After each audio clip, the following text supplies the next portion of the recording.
Hi guys, today we're going to react to an open door Jewish rescue in the Philippines. Really excited to see that.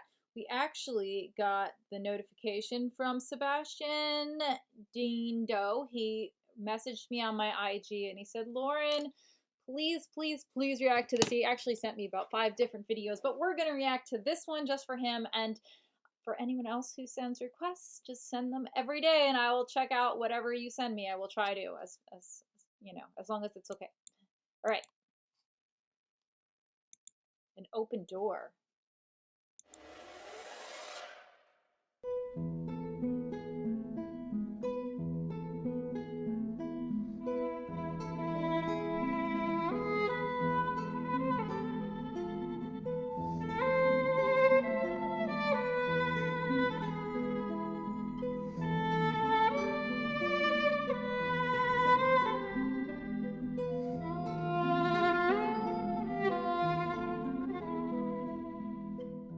We would go to the park nearby, and we would, by the time we were 5, we would see benches that would say, "Dogs and Jews not allowed."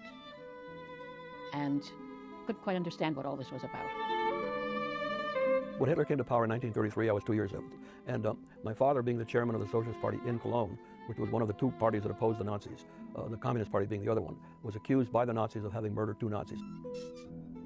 In my mind, concentration camp, I knew it was a terrible place and we would most likely be killed there. So it was fear, terrific fear. And so we started hiding. We were told that there was basically a man in government who was an anti-Semite and who was very antagonistic towards the Jews.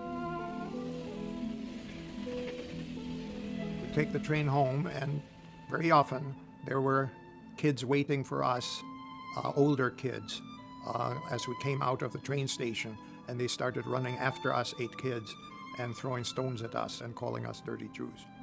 So I became a very fast runner. In 1937, a group of Nazis came to the door with a German Shepherd and wanted to see about the Jewish books. And my dad had quite a library. The dog frightened me terribly. It was a big police dog. And they took the books. There were a fair amount of Jews living in that apartment house. They took all these books, took them into the backyard of the apartment building, and there was a whole pyre that was built and basically burned all those books.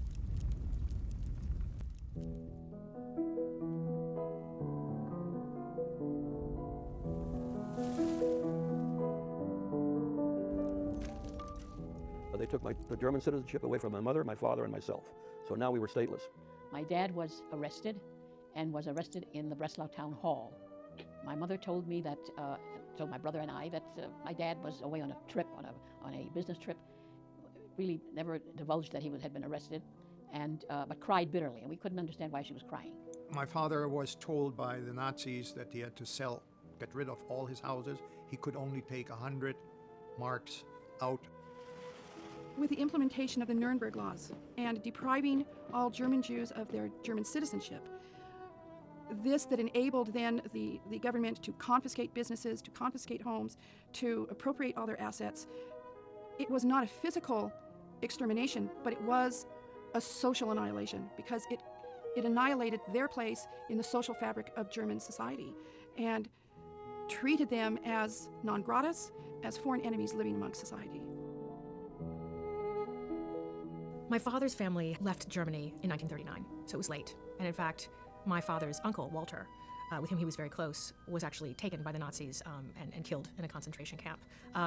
They were well-educated German Jews who believed that this was not going to affect them. When we got this telephone call, we packed our bags, we left within an hour, and all of our furniture, everything else, pots, pans, dishes, whatever was in the kitchen, we left behind. And we never went back there. We thought any minute they're going to stop the cars and send us off to a concentration camp. A new law came out that German Aryans were not to go to Jewish physicians or not be treated by Jewish physicians anymore. And then my father realized that the time is up and he should better start looking around for another country to take him. When we boarded the ship, it was a bit exciting for me. It was sort of an adventure, and I felt somewhat secure. I had my brother there, I had my parents there. I know I was going to a new country, but it was somewhat exciting.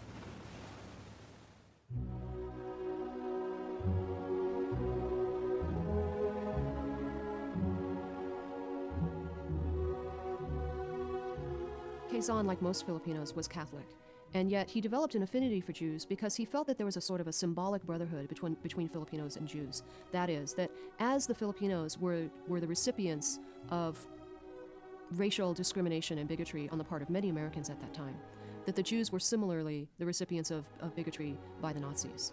And so even though Quezon had extremely important and critical political and economic issues to wrestle with at this time, he was willing to take a stand to help the Jews. My father applied to the Philippines, but didn't know at all where it was, what it was. All he knew was it was somewhere in the Pacific. So he looked up his encyclopedia, which was published in 1898, we found out later. And he read that this was an island discovered, or a set of islands, 7,000 islands discovered by Magellan. It's under the Spanish crown. Spanish was the national language. So naturally, we immediately started studying Spanish. When we got to the Philippines and we're staying in the boarding house where there are all sorts of different people, Filipinos, mestizos, Caucasians, etc., to me, there was never any distinction. To me, they're all people. And to this day, I feel that way. But it was never a distinction to me. And I was very impressed because we rode up Dewey Boulevard into Pasay, and it's a lovely beach, lovely beaches, beautiful banana trees, and there were the polo grounds, I remember. One of the things we did fairly often was go to the movies, and there were half a dozen good movie theaters in the Philippines, the Lyric, the Ideal, the Gaiety Theater. I would say we probably went to the movies maybe once every couple of weeks. The games that we played were mostly sipa. Sipa is, it's a round metal thing with strips of paper, I believe, and you kick it with your leg, and the one who could kick it the most, of course, was the winner. When you saw how the doors were basically closed to all of us except the Philippines, and how the Filipino people are a very warm people. They're a very friendly people. We learned Filipino songs, and there were quite a few performances. So the art was very important. And Filipinos have very, very good voices. Yep. My father spoke often of his Filipino friends and recounted things that were these small moments, but clearly moments that for him were all about friendship and happiness and something that was very lighthearted.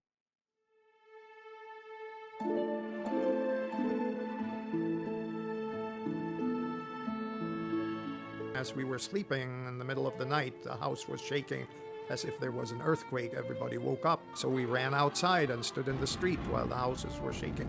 But there were these large booms, booms, booms. Turned out that we were being bombarded by the Japanese. We had daily air raids. They were awful.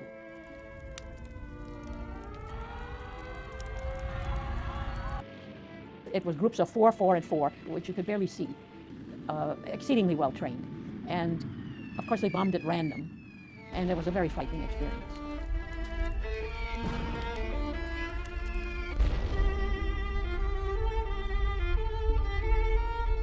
Shortly thereafter, all of our friends that were either American, Canadian, British, or French, which were the Allies, enemies of the Japanese, were rounded up by the Japanese and interned at Santo Tomas. The irony of this is that these refugee Jews from Germany and Austria who had passports identifying them as German Jews are not arrested by the Japanese.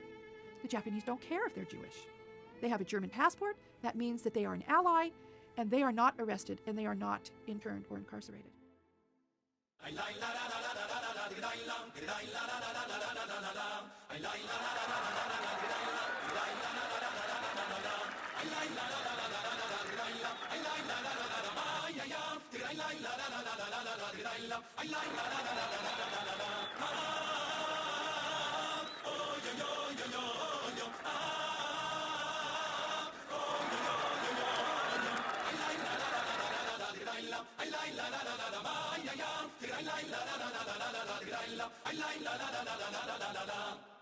Wow. I really did not want to leave. That was my home. That was all that I knew. I was there from the time I was 7.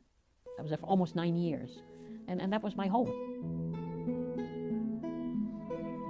For me, the Philippines, it may not be my motherland, but my adopted motherland, because if it had not been for it, I would not be the person that I am now. Roosevelt and Churchill saved Western civilization.